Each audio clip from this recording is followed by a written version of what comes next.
Ayan, tinanggal po natin ang bumper para mas madaling malinis. Pati condenser. Ayan, pa-flashing po natin yan. Papalitan din natin yung dryer.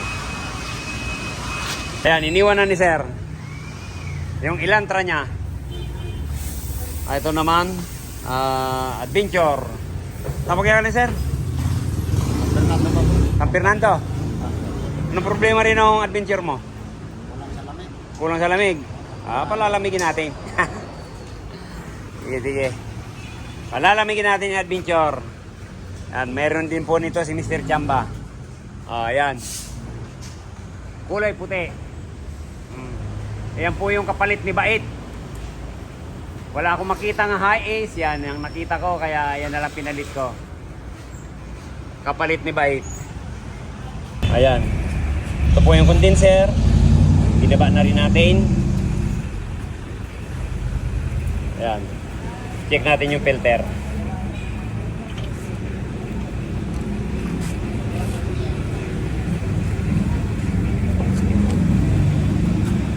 Blocks.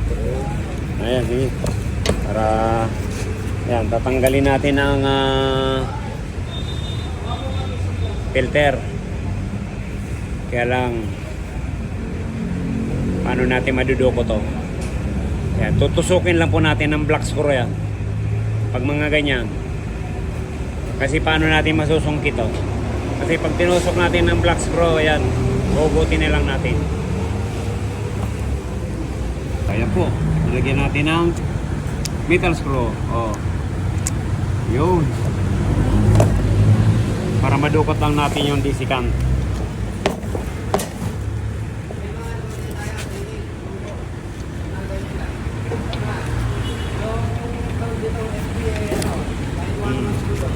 Hitam. Ayan po. Kaya parang may glitters yan, tama na po ng compressor yan.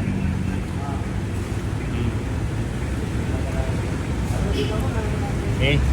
Kaya para i-flashing natin. Flashing muna natin yung condenser.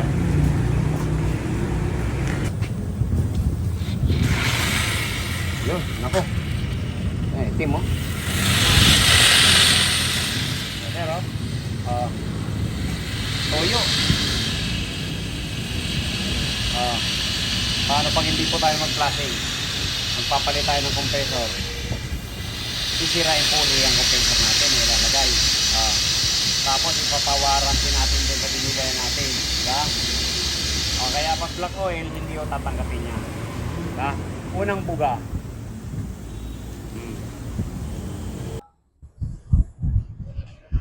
Yun!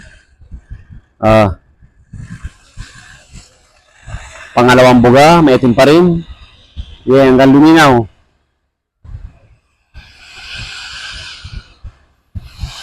Palinawin natin na parang gin.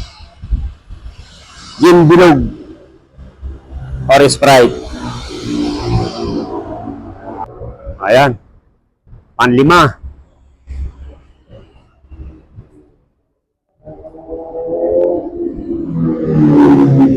Isang lata, isang pasada.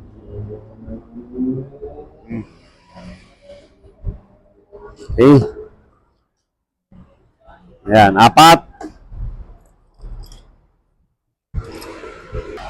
Yun. Ayan, medyo malinaw na.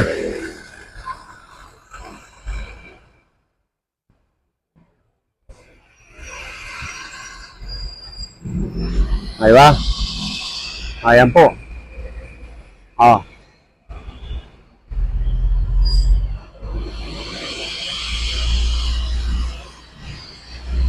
Yan, dapat malinaw na malinaw para ibig sabihin po niyan, sigurado malinis na yung system ng condenser. Paglabas dito mamaya, ganun din malinaw. Yan, okay na yan. Tutuyuin na lang natin.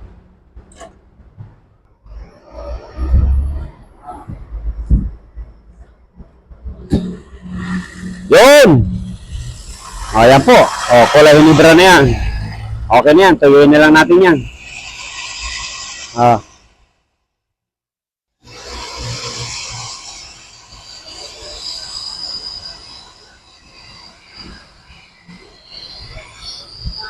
Dami. 6 na pasada.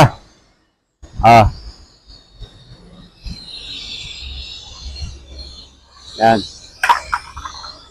Di ba? Pag hindi po ganyan ang ginawa natin, medyo babakyaban po tayo. Yan. Pero pag ganyan, sigurado ang trabaho natin. Yan, okay? Ayan, tinutuyo na lang po natin. Okay. Pag tinutuyo na, yan, ayos na yan. Okay. Bingo, saka natin lilinisin yan at papalitan natin ng disikang. Ito na yung papalit natin yan. Tignan nyo po. Ito po yung nakalagay. Yan, ipapalit natin. Diba? Parang labas sa tide. Napakaputi. Sana natin ng disikang filter. Yan. Yan na po. Napakalinaw. Diba? Yan po ang sumasala dyan sa dumi. Parang pinakabaga po yan. Pinanginin mo na yan. Parang may filter din yan. Ayan. Lagyan natin ng langis. Para hindi maganit pagpasok. Yun. Diba? Ayan, condenser po, nililinis lang yan. Hindi po yan pinapalitan. Papalit tayo dyan pag iyan sira. Halimbawa, marami ng butas, yun. Saka hindi na kayang i-repair, yun, papalitan natin to. Okay? Sige, ligtis tayo. Ayan, ito na po yung condenser, nililinis natin.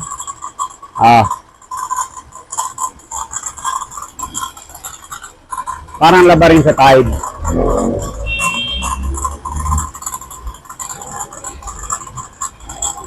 Magmumukha rin na brand news. Diba?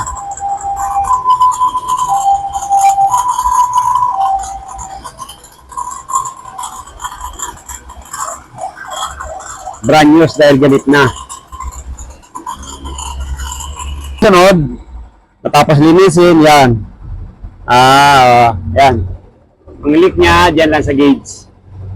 Importante, dito sa condenser, wala. Okay? Ganda naman ng liktisa natin.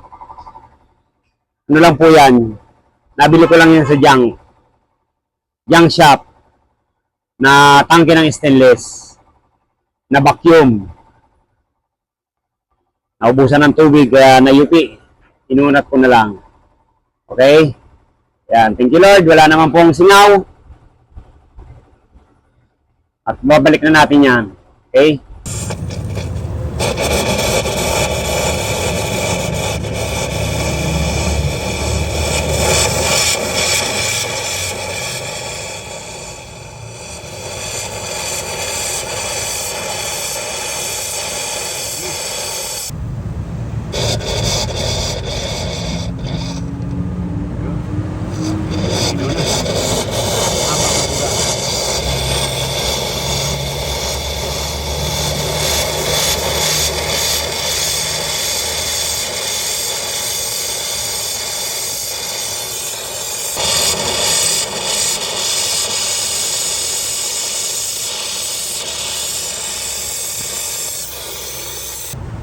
Papainan na tayo.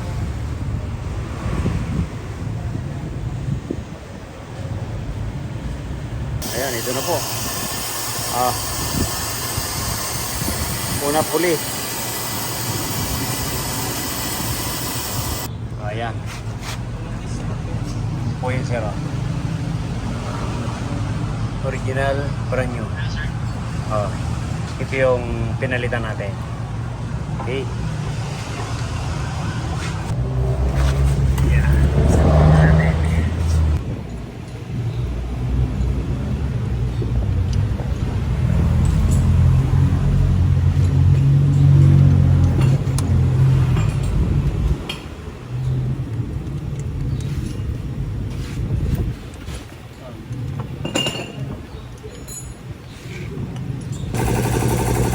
Sir, maliit.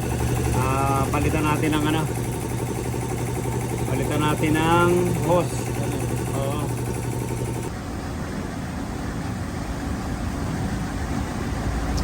Yung ferrule po, hinangin din natin sa fittings.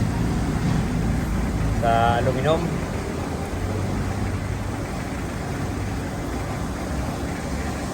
Para siguradong walang singaw. So, binabalik na yung mga tinanggal natin, pati bumper. Yan. Ligtis na tayo. Ito na po. Nakababad na.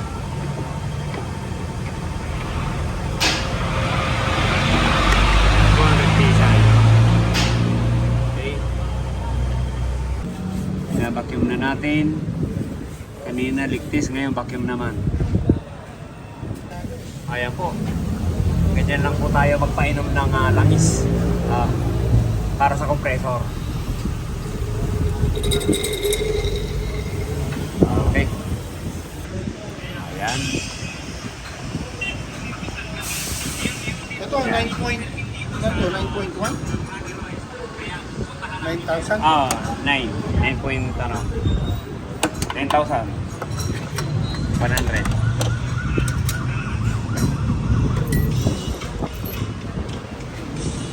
Start. Ako yung karga natin. Ganito po yung sinasabi ko. Ayan. Abang mas mababa yung karga, ito 28 lang. Tapos 190. Yan. Ang ganda po ng lamig niyan. Pero pag pumatak na sa 50, 60, yan. Doon na po mahina ang bomba niyan. Kaya ito kanina umaabot na ng 100. bago, no? Oo, di ba sir? Bago. Oo, ayan, bago na kasi yan. Kaya okay na ang bomba niyan. Halos talagang wala nang bomba kanina. 100 na yan. Ito. High side pa. 190 lang. Kaya ang ganda na ng lamig dito sa loob. Kita naman natin yung big flashing dito. Akala mo parang tawag dito, parang tuyo. Bago na, ano? Okay na yan. Ayan na po yung compressor na pinalit natin.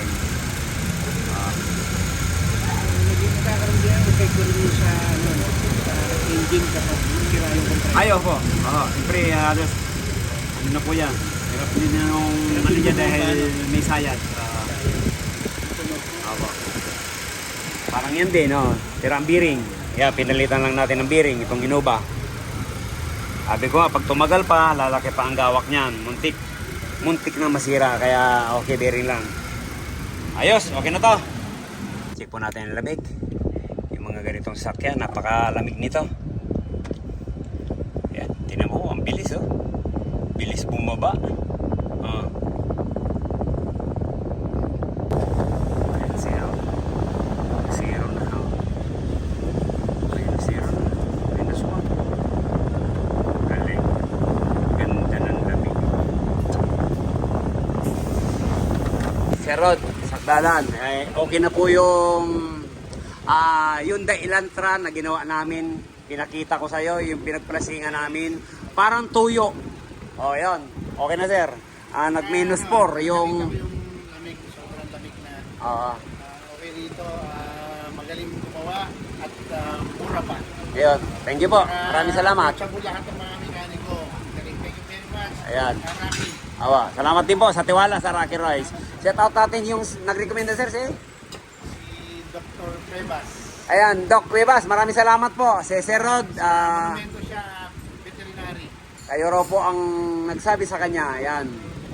Mabuhay po kayo. Maraming salamat sa suporta sa Rocky Rice. Ayan, thank you po.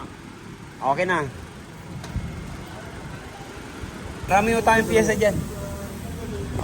Pag may problema sa bintana, ayan, dami po nating piyesa dito. Mga motor ng bintana. Ayan.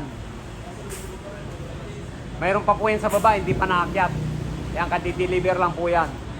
100 pieces. Pati mga auxiliary pa natin. Yan, wala na akong mapaglagyan. Ayan pa po, nakatambak pa. Hindi pa naisasabit. Okay. Marami po tayong piyesa rito.